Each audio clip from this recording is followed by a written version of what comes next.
prochain groupe sont des petits jeunes qui en veulent bien et qui vont vous le montrer parce qu'ils vont faire quelque chose de très bon, qui sont, voilà, ils vont vous présenter une belle presta et c'est sur le presta d'un jeu qui a fait le tour du monde, d'un dessin animé qui a fait le tour du monde et même si vous ne connaissez pas, même si vous n'aimez pas, vous connaissez forcément les paroles du générique et forcément c'est quoi? C'est Pokémon!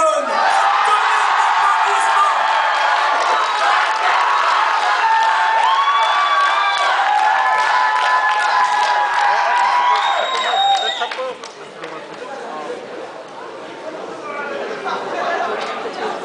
le chapeau, chapeau, chapeau.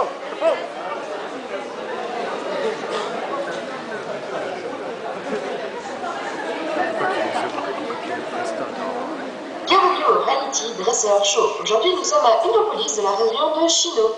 Nous accueillons notre premier candidat, Luca, un dresseur jeune et plein de couilles. Et son adversaire sera Toko, la jeune et jolie jeune fille venue de loin. Le combat se fera de 1 contre 1 Pokémon. Dresseurs, soyez prêts. C'est parti! J'appelle à ta puissance des vœux, j'ai parti! Aucun Pokémon ne sera assez fort contre mon drapeau feu. Go! Hein? Quoi? J'ai pas de Magikarp, moi! Le dresseur de l'échange m'avait juré que c'était un drapeau feu. Non! Jirachi attaque météore! Il semblerait que Jirachi s'acharne avec des météores que Magikarp évite. Mais celle-ci s'accroche à son dos. Elle semble avoir le mal de mer.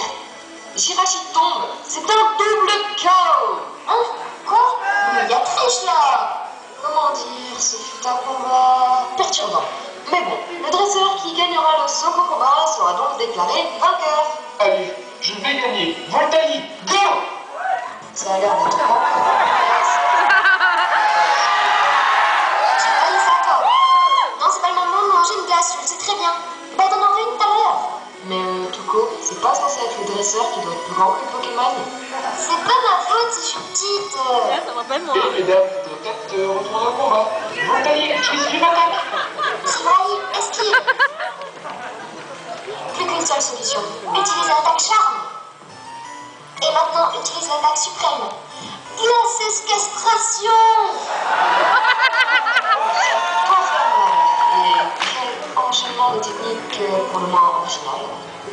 Voltaï reste à terre, il faudra sûrement changer ses piles. Donc, Tuko est déclaré vainqueur. Merci de cette magnifique présentation de puissance.